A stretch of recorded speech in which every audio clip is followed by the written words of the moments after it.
जय हिंद फ्रेंड्स। तो जैसा कि हम जानते हैं कि हम मॉडर्न इंडियन हिस्ट्री को शॉर्ट नोट्स के माध्यम से कवर कर रहे हैं, तो उस सीरीज़ में ये हमारी पार्ट 10 वीडियो है। तो इसके बाकी के पार्ट्स भी हमने अपने चैनल पर अपलोड कर रखे हैं, आप वहाँ पर जाकर बाकी के पार्ट्स देख सकते हैं। बाकी जो भी पार्ट्स हैं इनके उनकी हमने एक प्लेलिस्ट बना दी है जिसका नाम है modern Indian history short notes. उस प्लेलिस्ट का लिंक आपको इस वीडियो के डिस्क्रिप्शन में मिल जाएगा, तो आप वहाँ पर भी जाकर बाकी की वीडियोज़ देख सकते हैं। तो चलिए शुरू करते हैं आज की वीडियो।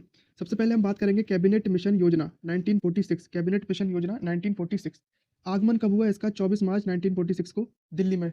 24 मार्च 1946 को दिल्ली में आगमन हुआ किसका? कैबिनेट मिशन का। इसके अध्यक्ष कौन थे? इसके अध्यक्ष थे इसके इसके जो अध्यक्ष थे वह थे Lord Pethick Lawrence. Lord Pethick Lawrence जो कि भारत मंत्री थे। अन्य सदस्य इसमें कौन थे?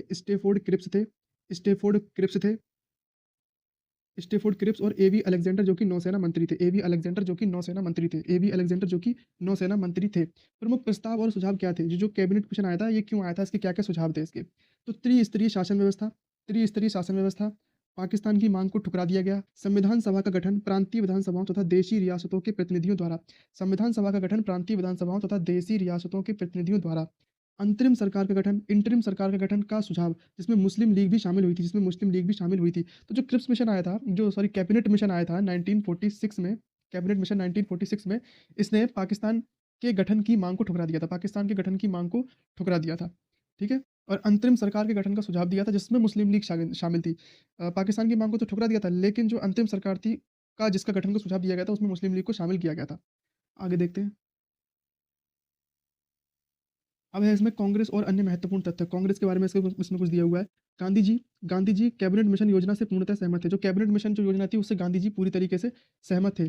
तो जब ये मिशन आया था उस टाइम इंडियन नेशनल कांग्रेस के जो अध्यक्ष थे वो कौन थे? अबुल कलाम आज़ाद। उस टाइम अध्यक्ष कौन थे? अबुल कलाम आज़ाद।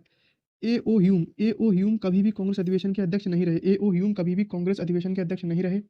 ठीक है? तो कुछ कैबिनेट मिशन के बारे में और कुछ कांग्रेस के बारे में। तो अगला है मदन मोहन मालवीय।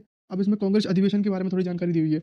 मदन मोहन मालवीय 4 बार चुने गए, 2 बार उपस्थित थे और 2 बार जेल में थे। यानी जो इंडियन नेशनल कांग्रेस के अध्यक्ष के रूप में मदन मोहन मालवीय 4 बार चुने गए थे, जिसमें कि वो 2 बार उपस्थित थे और 2 बार जेल में थे।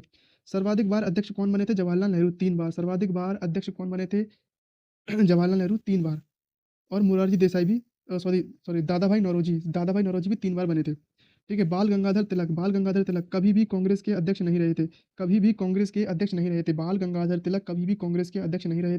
वेबल योजना कब आई? 1945 में। इस समय कांग्रेस के अध्यक्ष कौन थे? अबुल कलाम आज़ाद। भारत का विभाजन एवं स्वतंत्रता। इंडियन नेशनल कांग्रेस के अध्यक्ष 1940 से 1946 सबसे लंबे समय तक कौन रहे थे? तो ये थे अबुल कलाम आज़ाद रामगढ़ अधिवेशन के बाद। ठीक है? उसके बाद इंडियन नेशनल कांग्रेस 1946 से 1947 तक कौन रहे? इंडियन नेशनल कांग्रेस के अध्यक्ष जे बी कृपलानी। इन्होंने नवंबर 1947 में त्यागपत्र दिया। इसके बाद इंडियन नेशनल कांग्रेस के अध्यक्ष कौन बने? डॉक्टर राजेंद्र प्रसाद इसके बाद इंडियन नेशनल कांग्रेस के अध्यक्ष बने। 54वां अधिवेशन कब हुआ इसका? 54वां अधिवेशन हुआ नवंबर 1946 में मेरठ में। 54वां अधिवेशन कब हुआ? नवंबर 1946 में मेरठ में। विभाजन की प्रक्रिया 15 जून 1947 इंडियन नेशनल कांग्रेस द्वारा दिल्ली में भारत विभाजन प्रस्ताव स्वीकृत किया गया। उस समय जो इंडियन नेशनल कांग्रेस के अध्यक्ष थे वो कौन थे? जे बी कृपलानी थे। प्रस्ताव गोविंद वल्लभ पंत द्वारा पेश किया गया था और अबुल कलाम आज़ाद द्वारा इसका समर्थन किया गया था। अबुल कलाम आज़ाद द्वारा कांग्रेस की तरफ से इसका समर्थन किया गया था। अच्छा, आगे देखते हैं।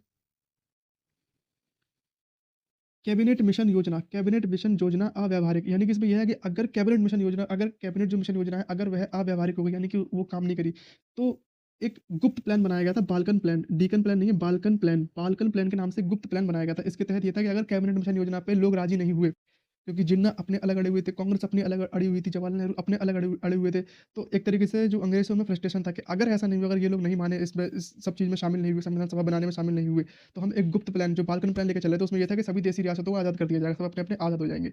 तो ये उनका बाल्कन प्लान था। तो आगे 30 जून 1947 पंजाब सीमा आयोग बना। अध्यक्ष कौन थे इसके? सिरिल रेडक्लिफ जिन्होंने दोनों देशों की जो बाउंड्रीज ड्रॉ करी थी, सिरिल रेडक्लिफ। तो पंजाब सीमा आयोग और बंगाल सीमा आयोग इन दोनों के अध्यक्ष कौन थे? Cyril Radcliffe. प्रत्येक आयोग में 4 सदस्य थे, प्रत्येक आयोग में 4 सदस्य थे, 2 इंडियन नेशनल कांग्रेस से थे और 2 मुस्लिम लीग से थे, 2 इंडियन नेशनल कांग्रेस से थे और 2 मुस्लिम लीग से थे।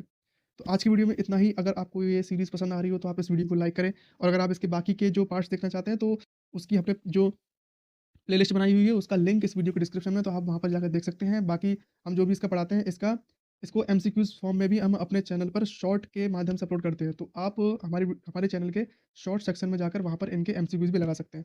तो धन्यवाद।